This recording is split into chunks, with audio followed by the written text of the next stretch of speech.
You are the person who wrote most of the song of the album How to Measure a Planet, that according to us is your most courageous work, but in a certain way not completely understood by some people. I mean, do you think that to make an album completely understandable should be a complete affinity between the musician who write and the fan, or not? Well, never give away everything, you know? If you make a complete album that's really too easy for the listener, then they listen 2 or twice, you know, 2 or 3 times to the album, and then it's gone. Like what I mostly have with an AC/DC album, you know? Yes. The new album, it's the same for me. Yes. So it always has to change a little bit more, and with How to Measure Planet, we had a whole concept about the album, about traveling. Yes. Because on the front cover you see a big rocket engine, you know, Yes. and more the whole idea is about traveling, but it's also traveling inside yourself. Yes. That's why our own label is called Psychonaut, you know. Yes. You have the astronaut outside and Psychonaut inside. So, but it's more like you have to keep it a little bit more like, don't tell the whole story. It's like the best movies are that you see the movie 2 or 3 times and then it still gives you new ideas, like, oh, maybe they meant that, or maybe they meant that, some kind of thing. So.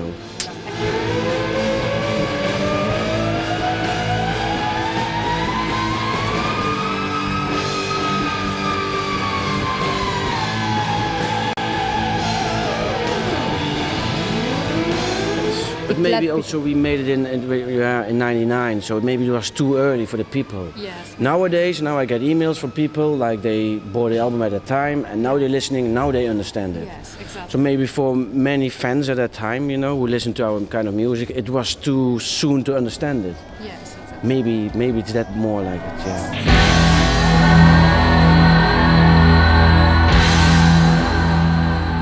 Let's make this joke. Let's think that the Psychonaut Records has become one of the major labels in the world industry, and you can make contract with whoever you want. So, which singers or musicians do you want to represent through your label?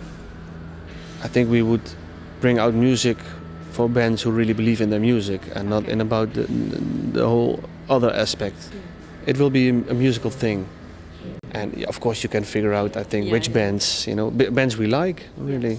And we would help these kind of bands. Yeah.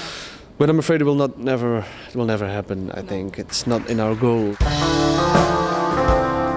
And then I think you are still in touch with Jelmer Wiersma and Hugo Prinzengerlings. Sorry for the pronunciation of the names. No problem.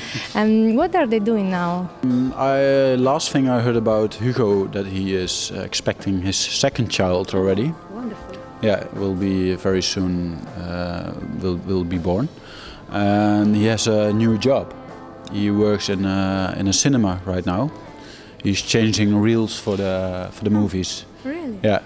The thing I heard about Jelmer, he is working as a sound engineer in a club in Holland.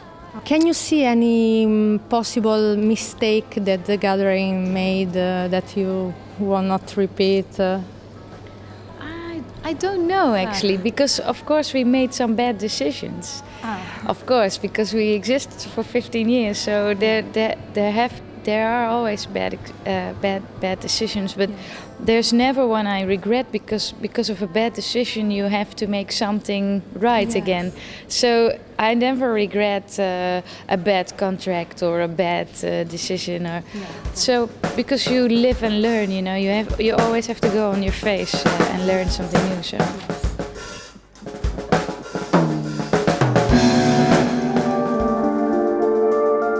The last CD that you bought and the one that you would like to buy. Just some musical advice for your fans. I bought Piano Magic.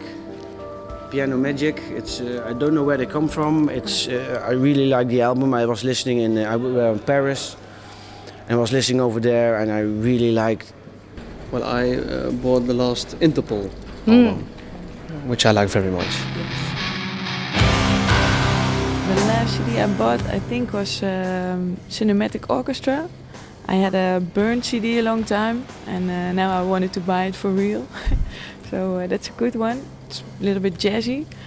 And the CD I want to buy is a Calexico, the Feast of Wire. We saw the DVD and now I have to buy the CD. The last CD I bought, I think it was the new Interpol album. I bought Damien Rice. Ah, You know it? Zero. Yeah, Yes, I know it. it's great. Wonderful. Yeah, it's beautiful. And I got a tip from a Norwegian friend. And he said you have to buy it, and I bought it without hearing it because I didn't know him, and it's so beautiful.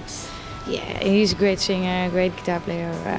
And lately I think of buying old stuff on record, like the Beatles, which I didn't have yet, or the Prince I don't have yet, or the Pink Floyd I don't have yet. And